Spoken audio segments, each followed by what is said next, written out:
Today, I'll be doing a presentation over Martin Luther King Jr., or better known as MLK. Over this presentation, I'll be covering leadership traits, major challenges, leadership theories, and overall effectiveness.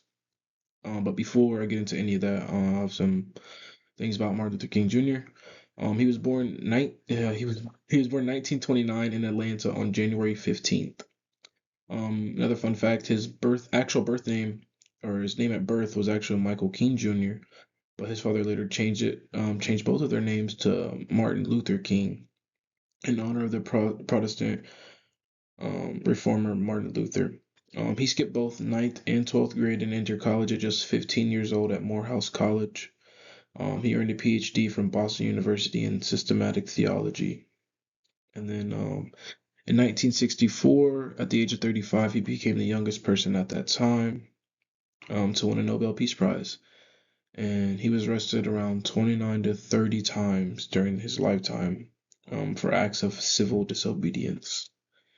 Okay, let's get into it. Background historical context. Martin Luther King Jr. led the civil rights movement from the 1950s to the 1960s. The U.S. was deeply divided by segregation laws, discrimination, and racial violence. King emerged as a leader. He emerged as a leader as the Montgomery bus boycott became he became the face of nonviolent resistance. So yeah, this was during the time of Jim Crow laws, segregation, all of that. Core leadership traits. Visionary. He created a clear picture for racial equality. No matter what beliefs you had, you believe people should be integrated, or like black and white should be intermixed. He created a clear picture that there was a problem, whether it was racial inequality or hey, like, we need to do the morally right thing.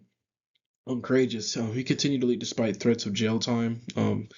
Always getting death threats and just being treated unequal. He wasn't being treated equally by officers or anything like that. Emotionally intelligent, controlled emotions under pressure. Ethical, grounded in justice, faith, and equality. Skilled communicator. He delivered persuasive speeches, like really, really well. Very powerful. Um, so, some leadership theories.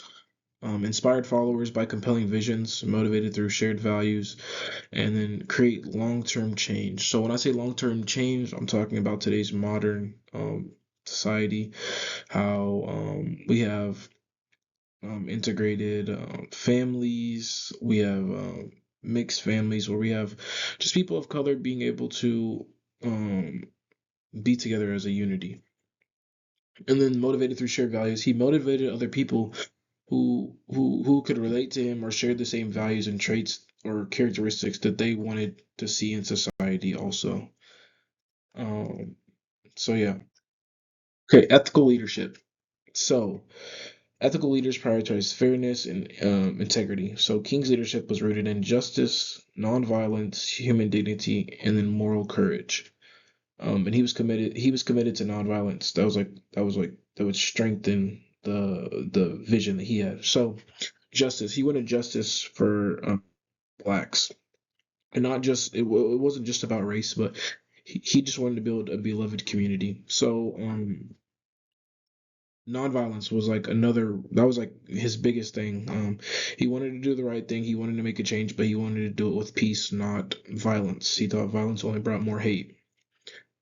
Human dignity. He held himself to very high standards. He was a very moral individual. Okay, so um, some challenges that he faced: arrest and imprisonment, death threats and violence, political opposition, and then criticism from more radical activists. So, um, some things. King believed in nonviolent civil disobedience, which meant peacefully breaking unjust laws to expose injustice. Some major reasons he was arrested was the Montgomery bus boycott in 1955 to 1956. He led a boycott after Rosa Parks refused to give up her bus seat. He was arrested for organizing these boycotts because the city claimed it was like it was interfered with, like it interfered with their business and like what they had going on. And then sit-ins and protests against segregation. Um, he had many peaceful demonstrations in cities like Birmingham, where he was arrested for protesting in segregation in restaurants and public spaces. And while he was jailed in Birmingham in 1963, he wrote a famous letter, and it's called the Letter to Birmingham Jail, or letter from Birmingham Jail. And then marches without permits. He was arrested for leading marches without official permits, like including for voting rights in Salem, and then civil disobedience campaigns. He believed unjust laws should be challenged publicly and peacefully. Even though his protests were nonviolent, authorities still arrested him, disturbing the peace and violating local laws. And then I would go back to the criticism from more radical activists, would be like Malcolm X, or just some of the activists who thought they weren't being heard and they wanted to fight fire with fire. They thought they weren't being heard, so they thought they had to result in violence, which Martin Luther King did not think that. And then maintaining unity with the movement was one of his greatest leadership tests. Being able to, because not everybody believed that, hey, like these two races should be entwined, and that's even going on. Like some African Americans didn't think that. So maintaining that unity with that race or that group or just a community in general, and keeping everybody together while trying to make that huge movement and shift in history. Communication and influence. He used emotional appeals, storytelling, and repetition. Emotional appeals to try to connect, like the things he talked about, trying to give something for the people to relate to, and then also the storytelling of like bringing different perspectives of people who might be able to relate to it and who can't relate to it. And then he connected leadership to moral responsibility. His speeches created unity and inspired across racial and economical lines also. Um, So he contributed to the Civil Rights Act of 1964, the Voting Rights of 1965, and the national awareness of racial injustice. He mobilized millions and permanently shifted public opinions, which is a very big thing. He changed a lot of perspectives in the public society. Okay, leadership strengths and weaknesses.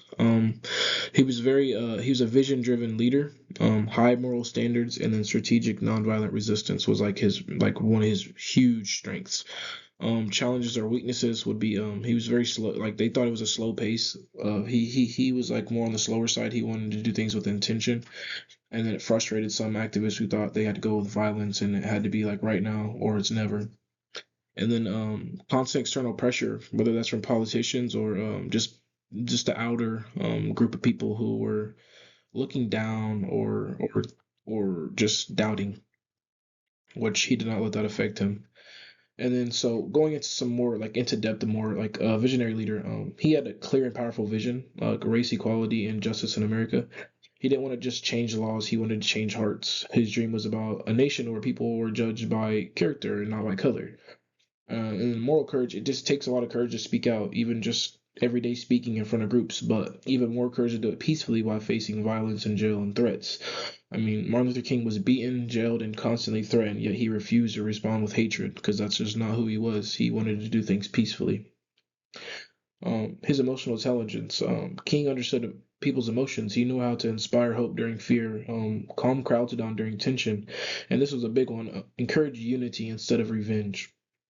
He could deeply connect with both blacks and white audiences, and he was just a really good public speaker. And then so his communication skills. King was one of the most powerful speakers in American history. He used repetition, like "I have a dream," biblical references, strong imagery, emotional appeals. Like I said, his speeches weren't just like political; they were spiritual and motivational. They were to bring like an uplifting to people and say like, "Hey, we can do this." And so he was committed to nonviolence. He followed teachings of Jesus Christ and the philosophy of Mahatma Gandhi, and he just believed violence would only create more hate. Instead, he peacefully believed resistance would expose injustice in the world. And so modern relevance and legacy. King's leadership style influenced modern society movements today, or like social movements today. But the key lessons for today's leaders are lead with values, communicate with a clear vision, empower others, and remain steady under pressure. And then these are just some other things I had, like what did he want? Like what were his core like lessons, or things that he wanted to achieve? Was just in segregation, equal voting rights, economic justice, equal educational opportunities, dignity and respect for all races, and then peaceful coexistence between black and white Americans. And then later in his life, like later on, I think he focused heavily on like poverty and economical inequality. He believes civil rights meant more than just legal equality, but it meant like a real opportunity. And then his dream wasn't just about race; it was about building what he called a beloved community, a society built on justice, equal opportunity, and love instead of hate. And overall, I feel like that's what we have built. Nothing can be perfect, but it's way bigger than what it used to be back then. It's way better, and I think some people take stuff for granted sometimes. So going back over and looking through this, it really not, I want to say eye changer, but it just helped me see the depth in it more. So thank you for your time today, and thank you for listening.